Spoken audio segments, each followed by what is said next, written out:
scattering of showers and thunderstorms on the move this evening. I'll show you why that's only a preview of what is yet to come. A pretrial services officer is charged with rape after police say she had a sexual relationship with an inmate in Clark County.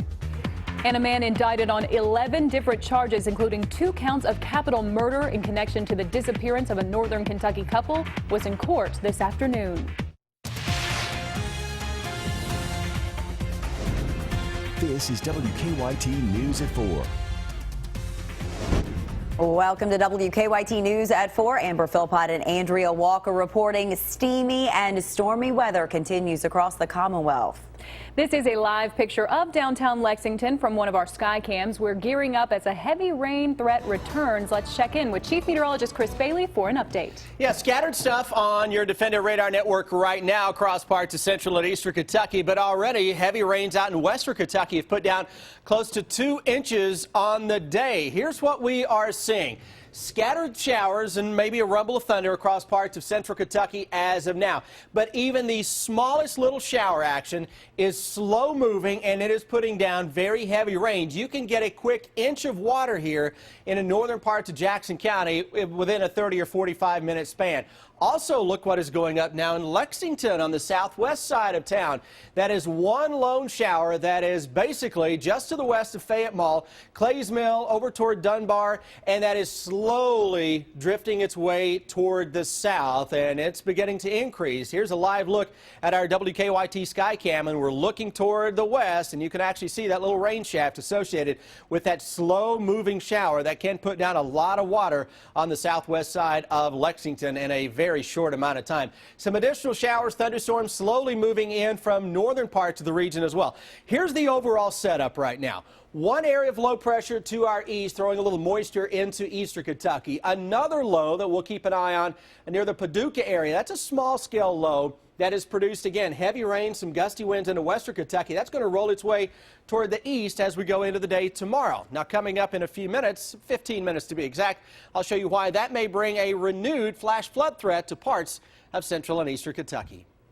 Chris, thank you. A Central Kentucky pretrial officer is behind bars accused of having sex with an inmate. Daphne Kelly was arrested in Clark County. Police say Kelly was having a relationship with 41-year-old James Bussell while he was on work release. Our Victor Puente has more on why they're both being charged. It's our top story at 4. Police say that contact happened away from the jail.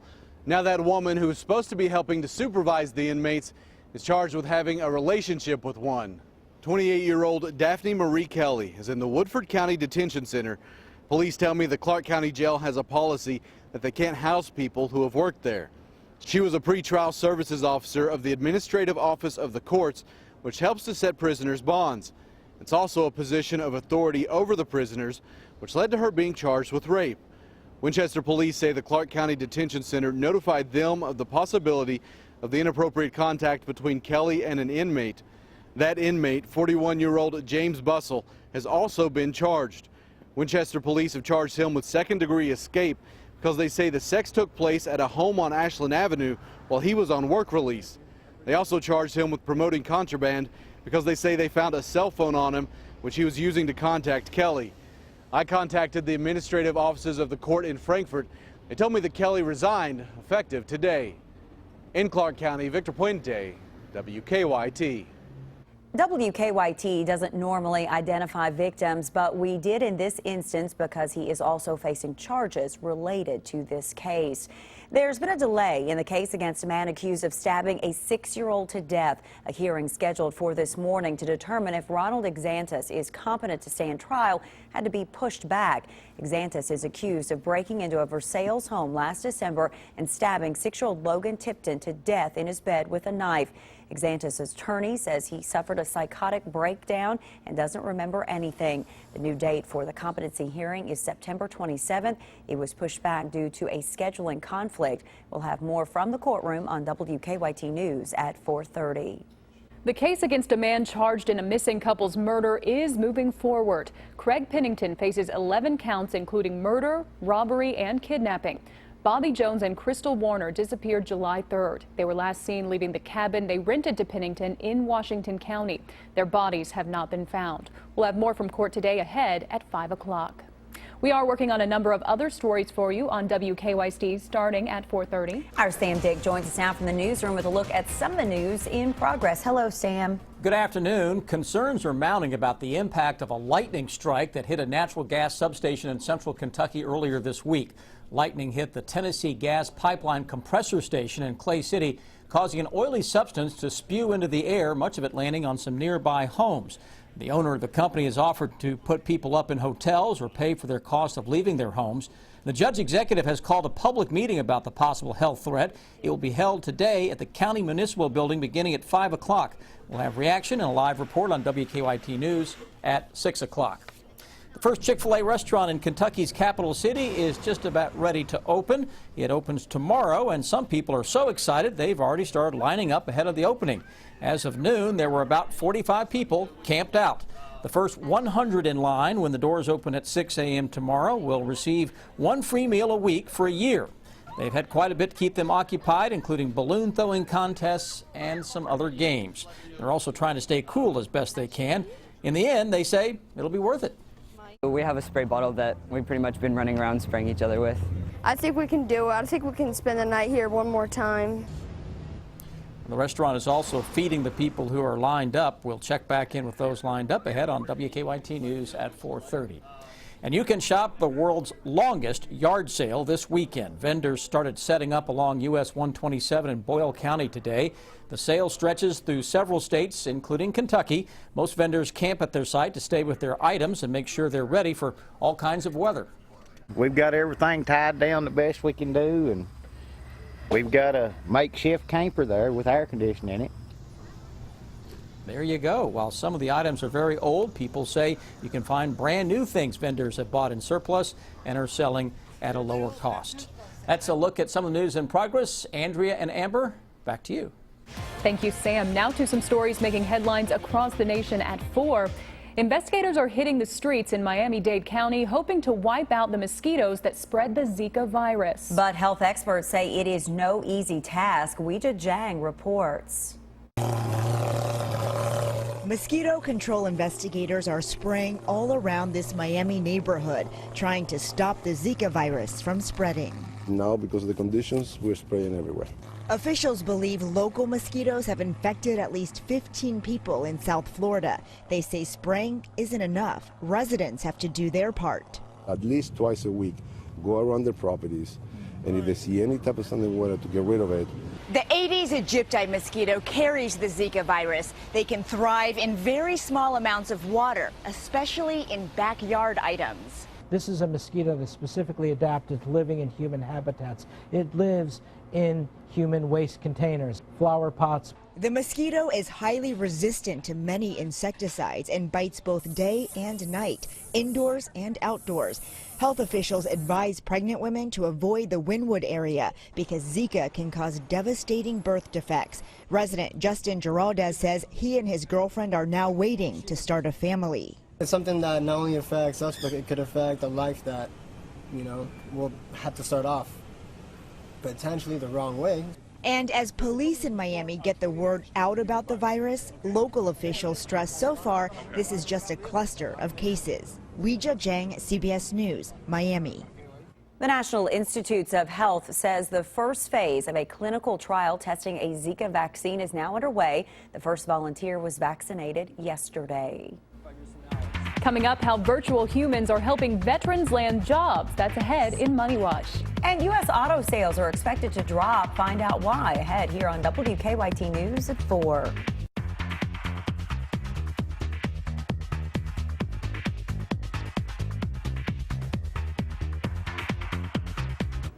Welcome back in. U.S. auto sales were expected to drop by about 1% in July because hot weather kept buyers indoors. That's according to Kelley Blue Book. That begins today's Money Watch. General Motors sales fell 2%. Ford's U.S. sales dropped 3%. Both automakers reported declines in pickup truck sales, their best sellers, but strong sales of big SUVs.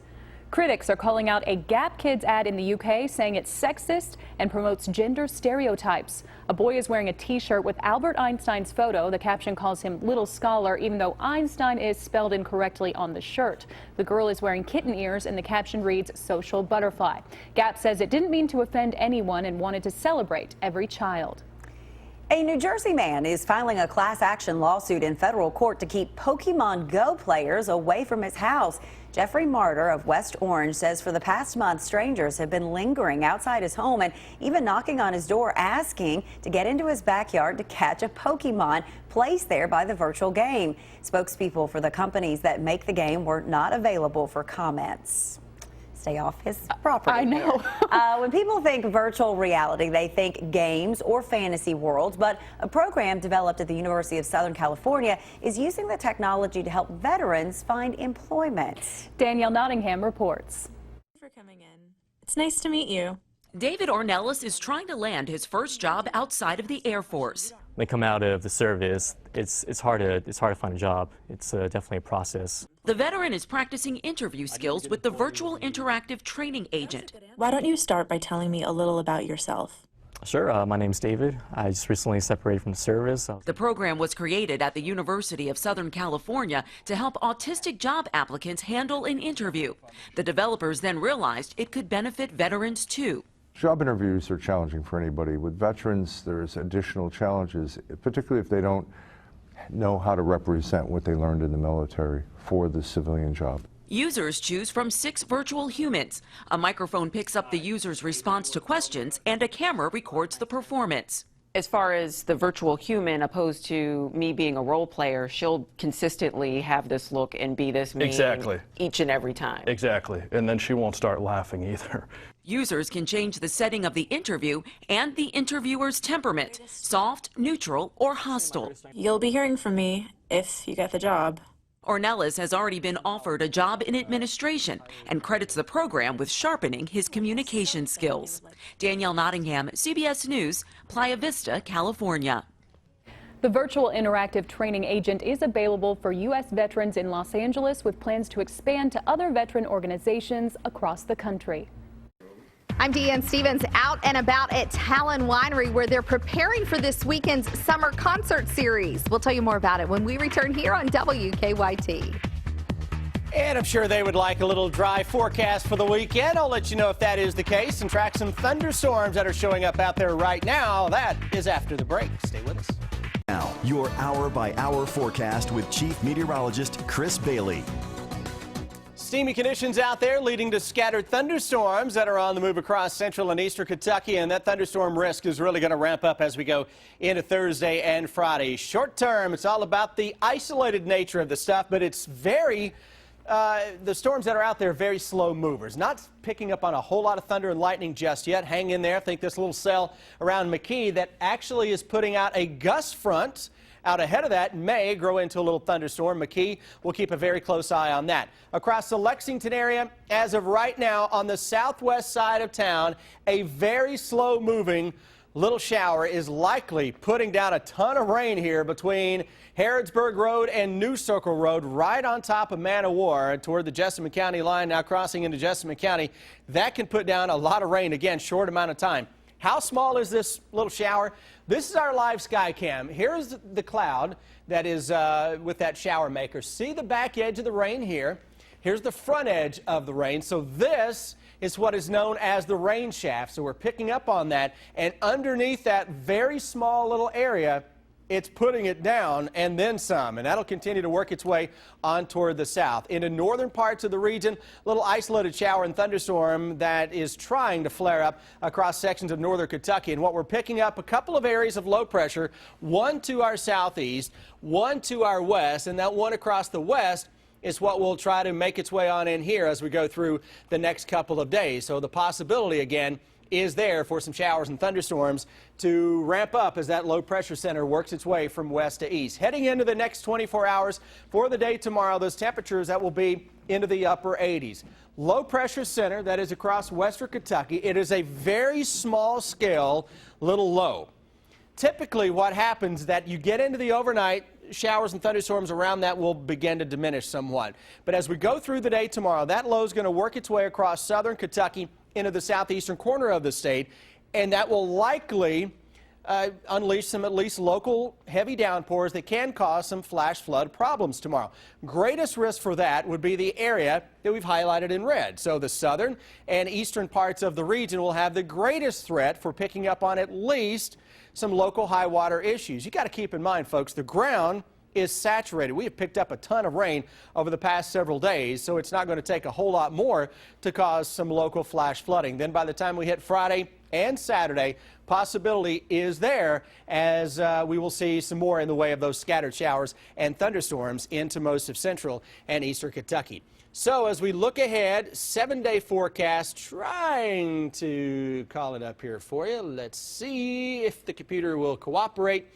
Right now, computer says, yeah, I'll go ahead and give it to you. Chance for some thunderstorms around tomorrow. Then end of the day on Friday and Saturday for that matter. We may dry it out for a day on Sunday and early Monday before more storms move in next week. Right now, let's check on traffic. Here's Officer Don.